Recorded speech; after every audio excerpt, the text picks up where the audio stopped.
रघुपति प्रिय भक्तम बात ज्ञातम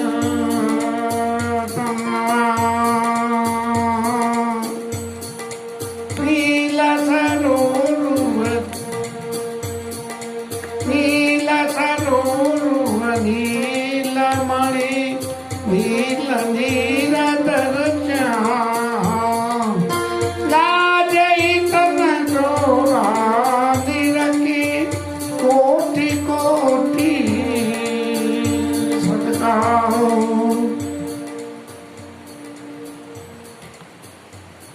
कल की कथा में कुछ ऐसे विघ्न रह गए जिनकी वजह से रिकॉर्डिंग नहीं हो पा रही थी, इसलिए वो अधूरी रह गई। और आज की कथा के लिए कुछ विशेष इंतजाम किया गया है और चेक भी कर लिया है, देखो क्या होती है। आज ठाकुर जी के जन्म का जो मूल कारण पैदा हुआ और तो सब इधर उधर लोगों से, किसी ने कुछ तपस्या करी, किसी ने उद्यम करा, किसी को लल्लू बनाना हुआ, वो थे। लेकिन ये जो कथा है आज की कथा में, भगवान जिन लोगों ने भगवान को सिद्धि करके ही प्राप्त करने के लिए उनकी तपस्या करी, उनके चरित्र का वर्णन है। और राजा मनु और शत्रुपा ने तपस्या करके भगवान को प्रसन्न किया और उसके बाद में भगवान प्रकट हुए हैं। और भगवान सब तरह से नीले हैं, नील सरोवर, जैसे नीला तो तालाब हो और नीला ही जल हो और उसमें नीला ही कमल खिला हुआ हो, सब चीज नीली हो, ऐसे भगवान नीले हैं। नील नीर धर श्याम, श्याम रंग है लेकिन कैसा है, जैसे कि आकाश में बादल, ऐसा नील नील। और लागे तन शोभा निरखे कोटि कोटि सब काम, भगवान की उन शोभा को देख के करोड़ों काम देव भी हुए लज्जा हो जाते हैं। यदि सही स्थिति में देखें, नीला रंग आंखों को तो बहुत सुकून देता है, लेकिन यदि नीले रंग के संग में थोड़ा सा ललोई और जुड़ रही हो, तब जो उस रंग का मजा होता है वो अलग होता है। और वो आगे के प्रसंग में आता है, शरदमयंक बदन छवि शिवा। शरदमयंक, शरद ऋतु में जो चंद्रमा होता है और उसमें आभा होती है शरद के चंद्रमा में, कि चंद्रमा का गोला है और उसके साथ में चारों तरफ रोशनी भी फैलती है उसकी जिसे चंद्र का बोलते हैं। और चारू कपोल चिबुक दर ग्रीवा, उनके शरीर पे चारों तरफ से सफेद चांदनी सी फैल रही है। अब सफेद रंग के बीच में, जो चारों तरफ सफेद रंग है, उसके बीच में यदि कुछ नीला रंग लगा हुआ है तो उसकी शोभा क्या होती है। चारों कपोल चिबुक दर ग्रीवा, चारों तरफ सफेद सफेद चांदनी है और सुंदर उनके कपोल माने घाले, और थोड़ी भी सुंदर चिबुक, बड़ी पैनी थोड़ी है चिबुक। जैसे नीचे गर्दन अगर मोटी हो जाए तो मोटी होने से जो थोड़ी की सुंदरता है वो दबक जाती है, लेकिन जैसे चोंच शरीर से अलग होती है, ऐसे चिबुक दर ग्रीवा, उनकी ग्रीवा जो है वो शरीर से बिल्कुल अलग इस पर दिखा कर रही है। और क्या है, अधर अरुण हृदय सुंदर नासा, और होठ कैसे लाल लाल हैं। वो जो नीले रंग के संग में जो ललोई लग रही है, एक माने सफेद आवरण हो गया बाहर चारों तरफ, बीच में नीला और फिर उसके बीच में छोटा लाल। अधर अरुण हृदय सुंदर नासा, बड़ी सुंदर नाक है। नाक भी कैसी है कि सुंदरता की नाक को कहें तो नाक में थोड़ा सा लंबापन भी होना चाहिए और मोटापन नहीं होना है। बहुत से लोगों की नाक तो बड़ी सुंदर होती है, सब तरह से लेकिन आगे का हिस्सा इतना मोटा हो जाता है कि उससे नाक में भोड़ापन दिखने देता है। तो अरुण अधर हृदय सुंदर नासा और विदु करनी कर विनिंदित हासा। अब भगवान कैसे हंस रहे हैं और उनकी हंसी, यद्यपि हंसी होठों से निकलती है और होठों की रंग लाल है, तो कुछ ललोई उस हंसी में होनी चाहिए, तो वो ललोई होठों पे नहीं है।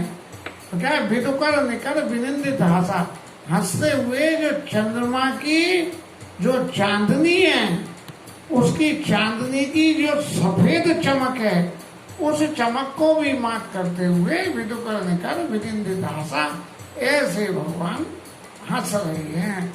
नवाम्बोज अम्बक छवि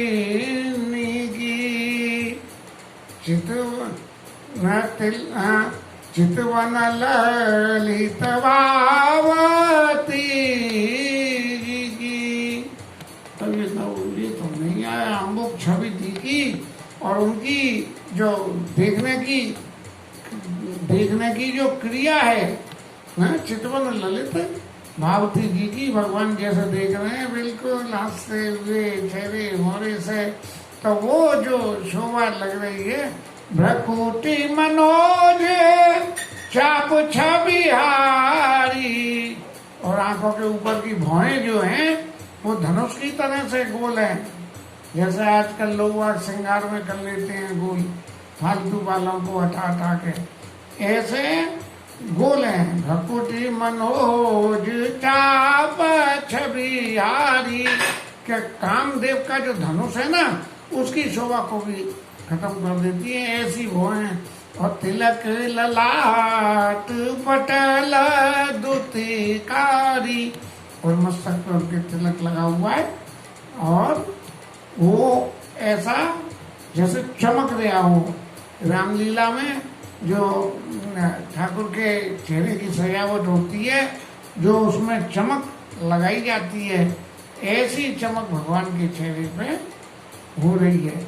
और कुंडल कर मुकुट सिर ब्रज, मकरा का कुंडल है, मछली के शेप में थोड़े से गोल होते हुए, एक तो सीधे सीधे और सीधे सीधे नहीं है, गोल है, मकरा का कुंडल बोलते हैं ना।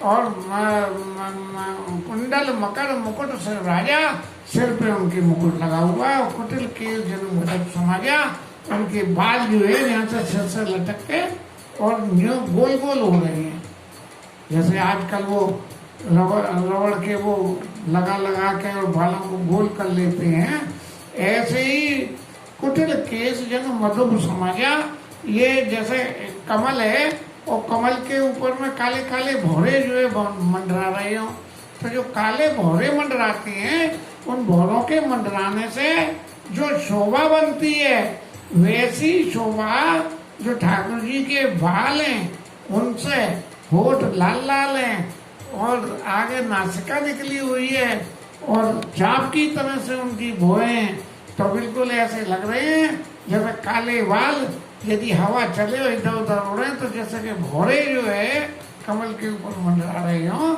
ऐसे उनके बालों की शोभा है। के हरिकन उर्वशी वत्स रुचिर बन माला, और हृदय पे बनमाला धारण किए हुए हैं और उनके हृदय पे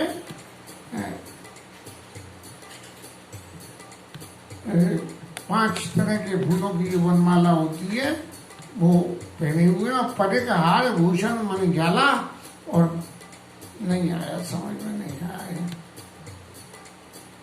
के हरि कंधर चारु जनेऊ, कंधे बिल्कुल उठे हुए एकदम ऊपर की तरफ, जो नहीं ढले हुए बूढ़ों के हो जाते हैं। के हरि कंधर चारु जनेऊ, वो जनेऊ धारण करे हुए हैं, और भाव विभूषण सुंदर तेऊ, और आभूषणों से सजी हुई, बाजू बंद लगे हुए, और क्या बोलते हैं ना, इसमें पहनते हैं हाथों में, क्या पहनते हैं, ब्रासलेट क्या पहनते हैं, तो वो जो है केयर के अंदर चाहे बाहु विभूषण सुंदर थे, तो उनसे पहने हुए बड़ी सुंदर आजानुलंबित भुजों हैं भगवान राम की, जो उनकी बाहों की लंबाई उनके घुटने तक आती हैं, और ऐसी बाहों की शोभा ही अलग होती है।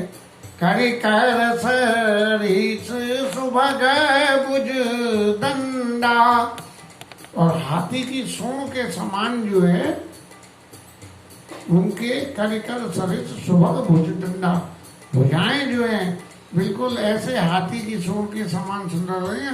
कठिन निशंग कर सर को दंडा, और कमर में वो जो है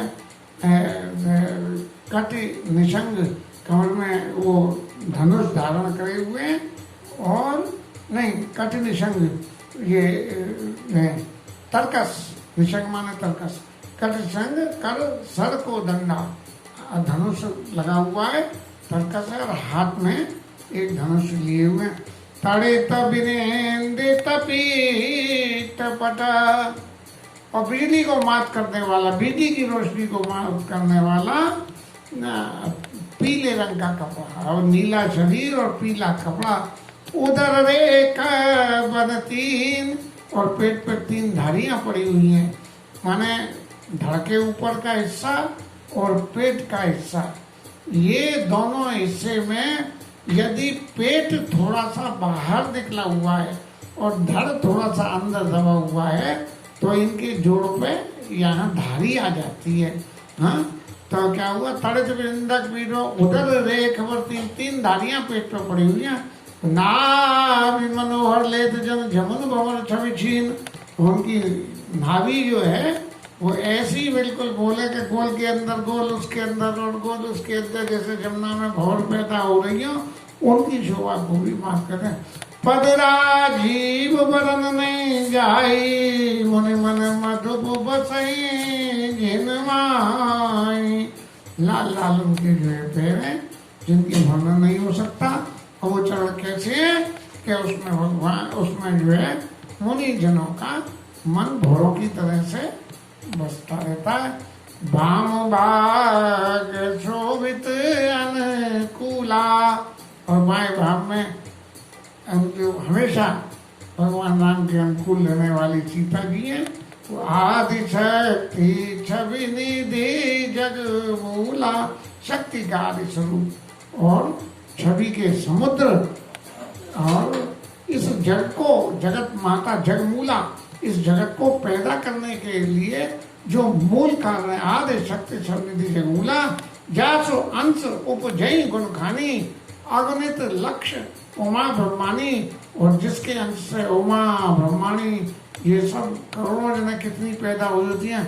भ्रकुटी विलास जासो लय होई, और जिसके भक्ति के टेढ़े कर देने से, हाँ टेढ़े कर देने से और संसार में प्रलय हो जाती है। राम बाम दिशि सीता सोई, और भगवान राम के बाएं भाग में ऐसी सीता मैया विराजमान है। छवि समुद्र हरे रूप विलोकी, एक तक रहे ठठों के पल रोकी, अपनी आंखों को बिल्कुल जिसे कहते हैं कि नकली आंख लगा दी गई हो, ठठों के रहे एक टक फल रोकी, पलकों का गिरना भी बंद हो गया, और आंखों को बिल्कुल ऐसे कि जैसे आंखों की जगह नकली आंख लगा दी गई हो। चित वही सादर रूप अनुपा, ऐसे भगवान के सुंदर स्वरूप को मनु शत्रुपा दर्शन कर रहे हैं। तृप्ति न मानई मनु शत्रुपा, और भगवान की इस छवि का दर्शन करके उन्हें तृप्ति नहीं हो रही है, क्योंकि इतना सुंदर वर्णन है कि जो आंखें उस स्वरूप को देख रही हैं उनके तो जवान नहीं है, और जो जवान जो वर्णन कर रही है उसके देह तो नहीं है। तो इसलिए इन दोनों की ट्यूनिंग आपस में बैठ ही नहीं पा रही है। तो आंखें तो अपना काम अलग कर रही हैं, और देखे जा रही हैं भगवान के उस स्वरूप को हृदय में उतार रही हैं और जवान उनका वर्णन कर नहीं सकती। तप्ति न मानी मन शत्रुपा हर्ष विवश तन दशा उलानी। बस इस खुशी में पूरा विलास में अंतर हुई। देखिए नयन परम प्रभु सोई, जो उन परम प्रभु के हमें दर्शन करने थे, आज हमारी वो मनोकामना पूरी हो रही है और वो परम प्रभु हमारे सामने खड़े हैं। तो उनको देख के हर्ष विवश ऐसे इतनी खुशी हुई कि इतनी खुशी में उन्हें कुछ ध्यान ही नहीं दिया और हो क्या गया, हर्ष विवश तन दशा भुलानी, अपने शरीर की भी सुध नहीं दी और परे दंडे में गई पर पानी, जैसे जो खड़ा डंडा खट्ट से यूं गिर जाता है डंडा, ऐसे परे डंडे में गई पर पानी, डंडे की तरह से जो धाम से गिरे और भगवान के चरणों को पकड़ लिया। सिर पर से प्रभु निज कर कंजा, तुरंत उठाए करुणा पुंजा। भगवान ने उनके सिर को अपने कमल के समान कोमल हाथों से छुआ और वो छू के तुरंत उठा लिया, तुरंत उठाए करुणा पुंजा। और उठाने के बाद में अभी भगवान ने वैसा नहीं लगाया और पहले क्या बोले, बोले कपाल दान पुण्य अति प्रसन्न मोय जान, और मांगो बर जोई भाव मन मादान। कपाल दान भगवान बोले जो मन में अच्छा लगे वो मुझसे मांग लो, और कैसा मांग लो कि महादानी मान, क्या जो भी कुछ मांगोगे, अगर झूठे को भी मांगोगे तो मैं सच्चे को दे दूंगा। सुने प्रभु बचन जोर जुग पानी, और दरे धीरज बोली मृदुवानी। राजा मनु की बुद्धि, ये मनु नहीं बोले, उनकी बुद्धि बोली। सुने प्रभु बचन जोर जुग पानी, दोनों हाथ जोड़ के और धरे धीरज बोली मृदुवानी। ये भगवान की बुद्धि ने जवाब दिया। मनु महाराज तो भगवान के दर्शन करते करते इतने विफल हो गए कि उनके मुंह से तो शब्द ही नहीं निकल रहे थे।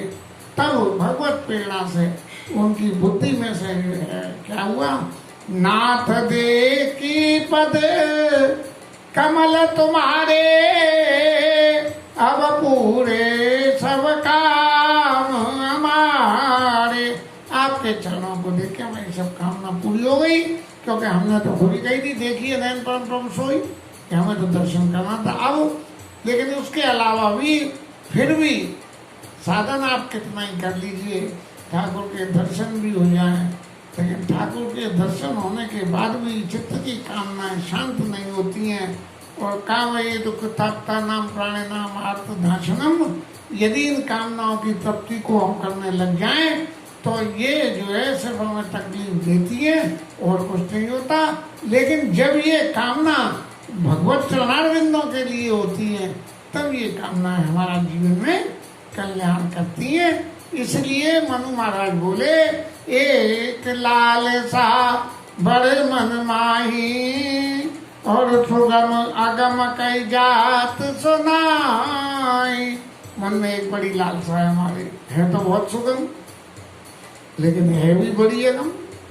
दोनों ही बातें भैया, सड़क भी है और अगम भी है। जी कैसे, तुम ही देत अति सुगम गोसाई, आपको तो देने में बहुत सुगम है, सब कुछ दे सकते हो। अगम लागम बुनाई, लेकिन मेरी पहुंच कितनी छोटी है, इस वजह से मुझे लगता है कि बड़ी मुश्किल से ये ऐसे कैसे। भाई मेरे घर में गुण हो, जब तो कोई ऐसी चीज आए और आके मेरे पास रुकेगी, नहीं तो नहीं रुकेगी। अगम लाग मोहिनी जी का बनाई, मुझे तो अपनी स्थिति देख के लगता है कि बहुत अगम है। जता दरिद्र विबुध तरुपाई, और बहु संपत्ति मांगत सकुचाई। जैसे कोई गरीब आदमी और वो कल्प वृक्ष के नीचे चला जाए और जाके उससे कही जाएगा मांग ले, तो उससे कही अरे मांग ले भैया जितनी संपत्ति चाहिए, लेकिन उसमें नहीं मांगी जाती है। तो ताप प्रभाव जान नहीं सोई, वो उसके प्रभाव को कल वृक्ष के नहीं जानता है। और तथा हृदय मन संशय हुई, ऐसे ही मेरे हृदय में भी ये संशय हो गया है कि महाराज मैं मांग तो लूंगा, अब मैं ठहरा कंजूस आदमी, अब कोई मुझसे कुछ मांगे तो मैं नहीं दे पाता हूँ, तो मैं दूसरे से किस बहाने से ये मांग दूं कि भाई मैं मांग लूँ और वो मुझे दे देगा। सो तुम जानो अंतर्यामी, पुरबाओ मोर मनोरथ स्वामी। तो मेरे अंतर में जो भाव है, जो मांगने की इच्छा है, वो आप अच्छी तरह से जानते हो, और जान के आप मेरी उस भावना को पूर्ति कर दो। मनु महाराज ने अपने मुख से उस भावना को व्यक्त नहीं किया, क्योंकि शारीरिक रूप से उनका शरीर समर्थ ही नहीं था। मानसिक रूप से भगवान से ये कह रहे थे, और मानसिक रूप से ये बात कहती, सकोच भी आई मांग न पमोई। अब भगवान ने बिल्कुल कह दी कि अब आप अपनी उस तन दशा को वापस इकट्ठा करके और अपने सारे संकोच को छोड़ के और मुझसे मांगो। मोरे नहीं अदेय कछु तोई, मेरे लिए तुमको कुछ भी देना अधेय नहीं है, कोई भी ऐसी चीज नहीं है। तब मनु राजा को ये आया कि भगवान ने सब तरह से बंधन में बंध के और मेरी इच्छा को पूर्ति करने के लिए कही है। तब कह रहे दान शिरोमणि कपाल दे, और नाथ कहो सती भाव, चाहो तुम्हारी समान सुता, प्रभु सन कवन दुराव। आप तो दान देने में बहुत शिरोमणि हो, सबसे ऊपर हो, कृपा करके समुद्र हो, तो मैं अपने दिल की बात अब सच्चे रूप से आपकी कह देता हूँ कि चाहो तुम्हें समान सुता, आपके समान को तो मैं चाहता हूँ, मैं आपसे क्या जवाब करूँ। इतना आगम्बर मान के मनु महाराज एक बार चुप हो गए, और भगवान जो है अपने आप ही उनकी इच्छा पूर्ति करने के लिए आगे कहने लगे, और उस प्रसंग को कहने के लिए कल का समय रखते हैं, फिर देखेंगे। आज कोई व्यवस्था में भी समय बहुत लग गया, इसलिए पूरा प्रोग्राम सही नहीं हो पाया। जो भी है नए हिसाब से आज की रिकॉर्डिंग करी गई है, देखें क्या आती है, कैसी आती है। जय जय श्री